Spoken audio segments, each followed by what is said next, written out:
అదే RTV app వార్తల్ని క్షణాల్లో చదివే అవకాశం ఉంటుంది. ఒక న్యూస్ పేపర్, ఒక టెలివిజన్ ఛానల్ మీ చేతుల్లో ఎప్పుడూ ఉంటాయి.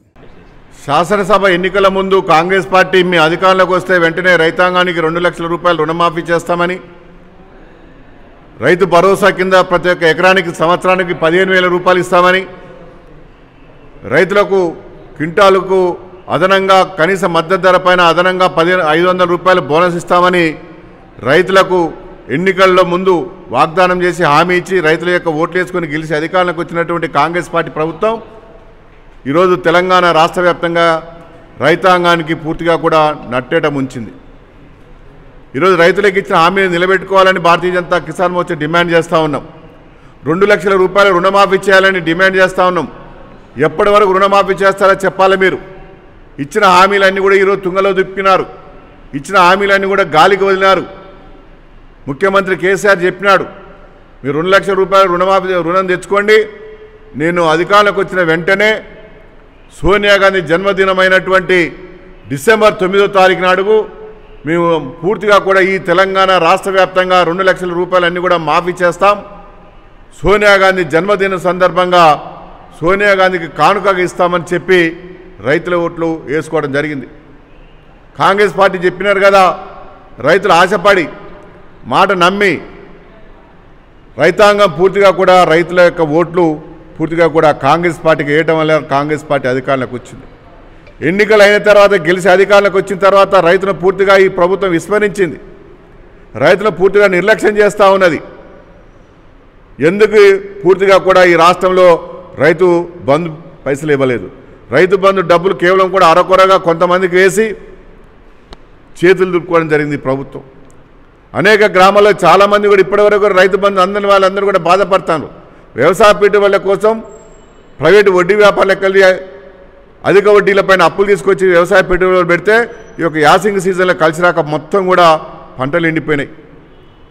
ఒకవైపున ప్రైవేటు వడ్డీ వ్యాపారుల యొక్క వేధింపులు, మరోవైపున పంట నష్టంతో ఈరోజు రైతుల యొక్క పరిస్థితి మూలిగే నక్కపైన తాడిపండు పడ్డ చందంగా ఉంది.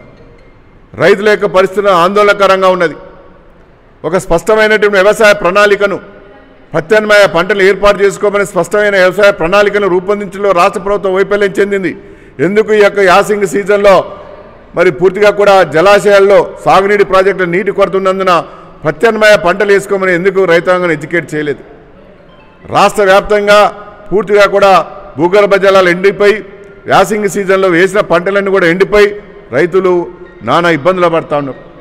రైతుల యొక్క పరిస్థితి పూర్తిగా కూడా ఈ రాష్ట్ర ప్రభుత్వం వెంటనే హై లెవెల్ కమిటీని ఒకటి ఏర్పాటు చేసి రాష్ట్ర ప్రభుత్వం ఇప్పటి వరకు కూడా పంటలు ఎండిపోయినటువంటి వాటిని కూడా పూర్తిగా గ్రామీణ ప్రాంతాల్లో గ్రామాల్లో క్షేత్రస్థాయిలో పర్యటించి నష్టాన్ని అంచనా వేయడం కోసం రాష్ట్ర స్థాయిలో ఒక అధ్యయన బృందాన్ని ఏర్పాటు చేయకపోవడం ఇది రైతుల పట్ల నిర్లక్ష్యానికి ఇది కనిపిస్తూ ఉన్నది.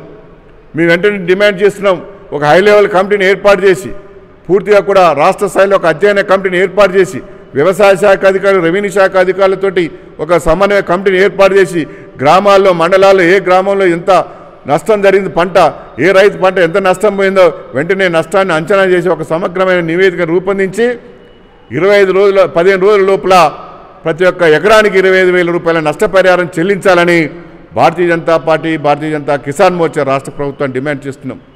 ఈరోజు ప్రభుత్వం అంటుంది 500 రూపాయలు వచ్చే సంవత్సరం బోనస్ ఇస్తామని.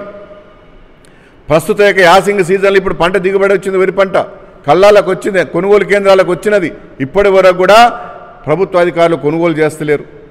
కేంద్ర ప్రభుత్వమే, నరేంద్ర మోడీ గారి ప్రభుత్వమే కొనుగోలు పూర్తిగా కూడా అన్ని రకాలు కూడా పూర్తిగా కూడా డబ్బులు చెల్లిస్తుంది. బస్తాలకు ఇస్తుంది, లారీలకు ఇస్తుంది, ట్రాన్స్పోర్ట్కి ఇస్తున్నది, మిల్లర్లకు ఇస్తుంది, హమాలి కూలి ఇస్తున్నది. మొత్తం కూడా కేంద్ర ప్రభుత్వమే సుత్రితో సహా పుర్కోస్తో కేంద్ర ప్రభుత్వం ఇస్తుంది. అయినప్పుడు కూడా రాష్ట్ర ప్రభుత్వం ఇప్పటి వరకు కూడా కొనుగోలు కేంద్రాలు ప్రారంభించలేదు. ఇది పూర్తిగా కూడా రాష్ట్ర ప్రభుత్వం నిర్లక్ష్యానికి ఇది అన్నీ కూడా నిదర్శనం. కాబట్టి భారతీయ జనతా పార్టీ రైతులకు 500 రూపాయల బోనస్ క్వింటాల్కి ఇవ్వాలని డిమాండ్ చేస్తున్నాం. అదేవిధంగా పంట నష్టపోయిన వారి అందరూ కూడా ఎకరానికి 25,000 రూపాయల నష్టపరిహారం ఇవ్వాలని డిమాండ్ చేస్తున్నాం. 2 లక్షల రూపాయలు వెంటనే మాఫీ చేయాలని డిమాండ్ చేస్తూ ఈ యొక్క సత్యాగ్రహాన్ని భారతీయ జనతా కిసాన్ మోర్చా నిన్న జరిగిన సమావేశంలో భారతీయ జనతా పార్టీ రాష్ట్ర అధ్యక్షులు కిషన్ రెడ్డి గారు మరి పిలుపు ఇవ్వడం జరిగింది. రాష్ట్ర వ్యాప్తంగా రైతులకు అండగా భారతీయ జనతా పార్టీ నిలబడుతున్నాం. రైతుల యొక్క రుణాలు మాఫీ అయ్యేంత వరకు కూడా ఉద్యమం చేస్తాం. అందులో మొదటి దశలో రేపు 5వ తారీఖు నాడు రాష్ట్ర వ్యాప్తంగా కూడా పెద్ద ఎత్తున సత్యాగ్రహం, రైతు సత్యాగ్రహం కార్యక్రమాలు రూపొందిస్తూ ఉన్నాం. వెంటనే స్పందించాలి రాష్ట్ర ప్రభుత్వం. పూర్తిగా నష్టపరిహారం ఇచ్చేంత వరకు కూడా, అదేవిధంగా బోనస్ ఇచ్చేంత వరకు కూడా, అదేవిధంగా ఈ యొక్క 2 లక్షల రూపాయల రుణమాఫీ చేసేంత వరకు కూడా రైతుల పక్షాన నుండి ఉద్యమం చేస్తామని రాష్ట్ర ప్రభుత్వాన్ని హెచ్చరిస్తా ఉన్నాం. మరిన్ని వీడియోస్ కోసం ఛానల్ ని సబ్స్క్రైబ్ చేయండి. లేటెస్ట్ అప్డేట్స్ కోసం వాట్సాప్ ఛానల్ ని ఫాలో చేయండి. అండ్ లింక్ డిస్క్రిప్షన్ లో ఉంది.